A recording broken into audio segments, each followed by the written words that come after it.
Salut, salut!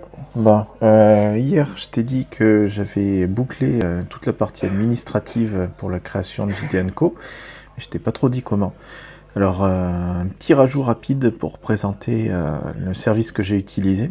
En fait, j'avais pas envie sur cette création d'entreprise de partir sur des fonctionnements classiques comme j'avais fait précédemment en utilisant services juridiques, cabinet d'expertise comptable, etc.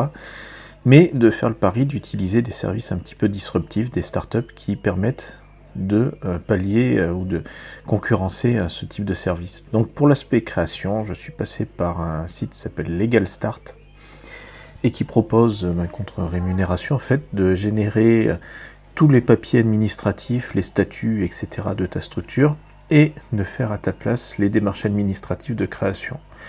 En gros, pour le faire de manière caricaturale, je remplis un formulaire sur leur site, je fournis toutes les pièces justificatives demandées, j'envoie une signature électronique, et ensuite, ils se démerdent jusqu'à me retourner le numéro SIRET de ma structure.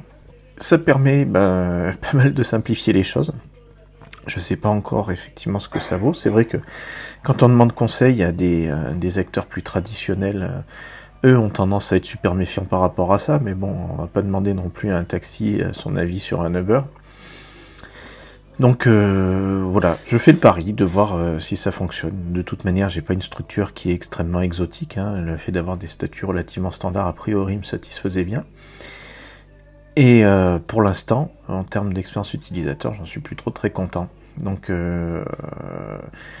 ça coûte bien sûr un petit peu d'argent. En gros, en incluant tout l'aspect frais de greffe, de publication officielle de la création de la structure, j'en ai eu pour 595 €, dont une bonne moitié de frais administratifs incompressibles.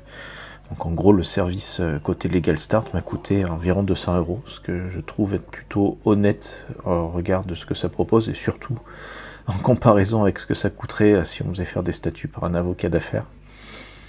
Voilà. Une fois encore, je ne suis pas expert dans le domaine, donc peut-être qu'il y a des choses qui sont très déficientes dans ce modèle-là.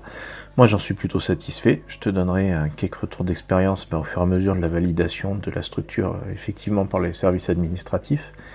Là, de lancer toute la procédure en plein week-end, Pascal, c'est pas forcément le meilleur timing, mais bon, j'ai pas trop choisi. J'ai dû poireauter pas mal pour avoir un certain nombre de papiers. Alors, dans les papiers qui sont demandés, c'est à peu près classique, à part qu'il y a une synchro à faire avec la banque. Donc pour la banque, j'ai pas fait le choix d'une disruption, je suis resté sur une banque traditionnelle. Je sais même pas si c'est possible en fait d'avoir une banque en ligne qui propose des services aux entreprises. Et donc il y a une étape incompressible qui est celle de déposer les fonds quelque part pour pouvoir justifier de la création de la boîte. Et ça, donc j'ai dû attendre le feu vert de ma banque pour le faire, ce qui a pris un petit peu de temps. Voilà, donc affaire à suivre. Pour l'instant, plutôt satisfait. Je te souhaite une bonne soirée et je te dis à bientôt pour de nouvelles aventures entrepreneuriales ou plus perso. Ciao!